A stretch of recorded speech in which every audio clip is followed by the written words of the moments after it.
எது உன் மனம் நினைக்கிறதோ அது உன் வாழ்க்கை உன் காலடியில் கொண்டு வந்து போடும். எதை நினைக்கிறாய் என்பதிலே நீ கவனமாக இரு. உன் கவனம் சிதறுகிறது.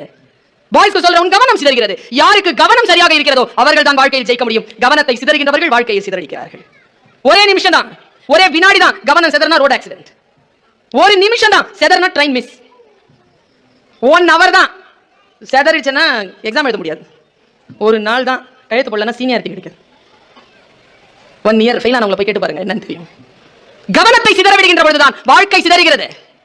கவனத்தோடு எனி டைம் என்ன வேணாலும் நடக்கட்டும், உன் கவனத்தை மட்டும் சிதற விடாது. ஒரு பள்ளிக்கூடத்துல ஒரு வாத்தியார் வந்து கிளாஸ் எடுத்துட்டே இருக்கும்போது சொன்னாராம், நீ வந்து இந்த பீக்கர்ல ஒரு ஆசிட் வச்சிருக்கேன், அந்த ஆசிட் எடுத்து வாயில போட்டு தொட்டு பார்த்துட்டு என்ன டேஸ்ட்னு எழுதி வை, நான் பிரின்சிபல் ரூம் வரைக்கும் போயிட்டு வந்துட்டேன். ஒரு கெமிஸ்ட்ரி டீச்சர். எல்லாரும் ஓகே சார், டீச்சர் வெளில போனா போதும் உங்களுக்கு.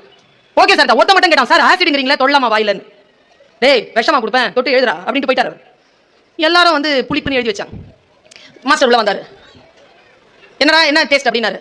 புளிப்பா இல்லையே அப்படி நேரா போய் பீக்கர்ல இருந்து அவர் வாயில வச்சிட்டு டேஸ்ட்லெஸ்னு எழுதினாரு. இல்ல இல்ல சார் புளிப்பு சார். டேய் புளிப்பு இல்லடா டேஸ்ட்லெஸ். உடனே எல்லாரும் மறுபடியும் வேணா டெஸ்ட் பண்ணி பார்க்கறேன் சார். எல்லாரும் மறுபடியும் ஒரு சொட்டு வாயில போட்டுட்டாங்க. ஒரு பையன் மட்டும் போடல. 30 பேர்ல ஒருத்த மட்டும் சார் புளிப்பு தான் சார். டேய் நான் டேஸ்ட் பண்ணிட்டு சொல்றேன் இல்லன்னு, நீ என்னடா புளிப்புங்க? புளிப்பு தான் சார். பசங்க எல்லாம் பாதி பீக்கர் காலி பண்ணிட்டாங்க மறுபடியும் டேஸ்ட் பண்ணி. இவன் சொன்னா இல்ல சார் புளிப்பு தான் சார். எப்படிடா சொல்ற? நான் டேஸ்ட் பண்ணது எல்லாரும் பார்த்தாங்க, நான் தப்புங்கறியா? நான் டீச்சர் தப்பா? இல்ல சார் நீங்க தப்பு பண்ண மாட்டீங்க, ஆனா ஒண்ணே நடந்துச்சு சார், நீங்க டேஸ்ட் பண்ணவே இல்ல சார்.